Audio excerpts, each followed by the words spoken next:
Bike ও চার চাকার মুখোমুখি সংঘর্ষ, গুরুতর আহত বাইক চালক। ঘটনাটি ঘটেছে ফুলবাড়ির রাজীব মোড় এলাকায়। স্থানীয় সূত্রে জানা যায়, এক যুবক ফুলবাড়ি মোড় থেকে দ্রুত গতিতে বাইক নিয়ে বর্ডার এলাকা দিয়ে যাচ্ছিল। সে সময় রাজীব মোড় এলাকায় হঠাৎ একটি চার চাকা গাড়ি রাস্তার মাঝে চলে আসে এবং সেই চার চাকা গাড়িকে সজোরে গিয়ে ধাক্কা মারে বাইকটি। তারপর সেখানেই লুটিয়ে পড়ে বাইক চালক মুসা আলী নামে এক যুবক, যার বাড়ি ফুলবাড়ি ধদাগজ এলাকায় বলে জানা গিয়েছে। এদিকে দুর্ঘটনার দৃশ্য দেখতে পেয়ে স্থানীয়রা ছুটে এসে আহত যুবককে উদ্ধার করে ফুলবাড়ি এলাকার একটি বেসরকারি হাসপাতালে পাঠান। খবর দেওয়া হয় নিউ জলপাইগুড়ি থানার পুলিশকে এবং ফুলবাড়ি হাইওয়ে ট্রাফিক পুলিশকে। কিছুক্ষণের মধ্যে ঘটনাস্থলে পুলিশ এসে দুর্ঘটনাগ্রস্ত দুটি গাড়িকে নিয়ে যায়। যদিও এই ঘটনায় চার চাকার গাড়িতে থাকা যাত্রীরা সেরকম কোনো আহত হয়নি এবং বাইকের সামনের অংশটি সম্পূর্ণভাবে দুমড়ে মুচড়ে যায়। গোটা ঘটনার তদন্তে নিউ জলপাইগুড়ি থানার police. Bureau report, news capsule.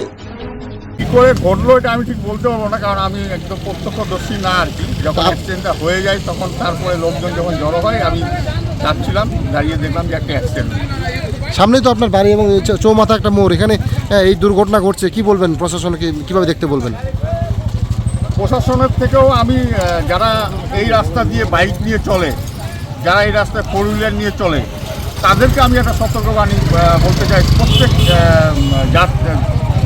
Bike যারা চালায়, যে যেহেতু এইটা একটা জংশনের মতন জায়গা, প্রত্যেকটা বাইকওয়ালার কাছে আমার অনুরোধ, এই ক্রসিংটা যখন পার হবেন খুব সাবধানে পার হবেন এবং দুই দিকে দেখে পার হবেন।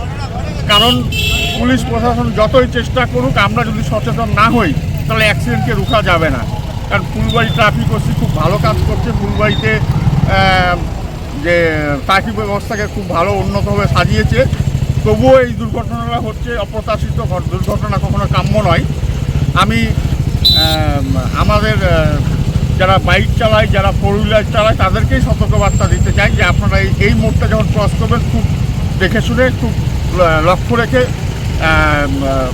রাস্তা পার হবেন, যাতে এই ধরনের ঘটনা আগামী দিন আর না হয়। এবং এশিয়ান হাইওয়েতে যে খালি ট্রাকগুলো দাঁড়িয়ে থাকে, সেই গাড়ির মালিকগুলোকে আমি অনুরোধ করবো যে আপনারা এইভাবে গাড়িগুলোকে এশিয়ান হাইওয়ের মাঝখানে দাঁড় করিয়ে রাখবেন না। এতে দুর্ঘটনা হচ্ছে, কারণ এক লেন থেকে আর এক লেনে যখন গাড়ি ক্রস করে পার হচ্ছে তখন এই ট্রাকগুলোর জন্য দেখা যায় না যে কোন দিক থেকে গাড়ি আসছে। এর জন্য আমি প্রত্যেকটা গাড়ির মালিকের কাছে অনুরোধ করবো যে আপনারা এশিয়ান হাইওয়ের মাঝখানে এইভাবে গাড়িগুলোকে লাইন করে দাঁড় করিয়ে রাখবেন না। এটা আমাদের জনগণের সচেতন হওয়া উচিত আছে। এটা শুধু পুলিশ প্রশাসন একা সচেতন হলে পারবে না, এটা জনগণকেই সচেতন হতে হবে। কারণ আমরা এই পথ চলি, প্রতিটা মানুষের সাথে পুলিশ ট্রাফিক পুলিশ থাকতে পারবে না। অতএব আমরা যারা যাত্রী জনসাধারণ আছি, জনসাধারণকে অত্যন্ত সচেতনভাবে এই মোড়টা পার হওয়া উচিত। আপনার নাম? আশিস প্রামাণিক। ধন্যবাদ।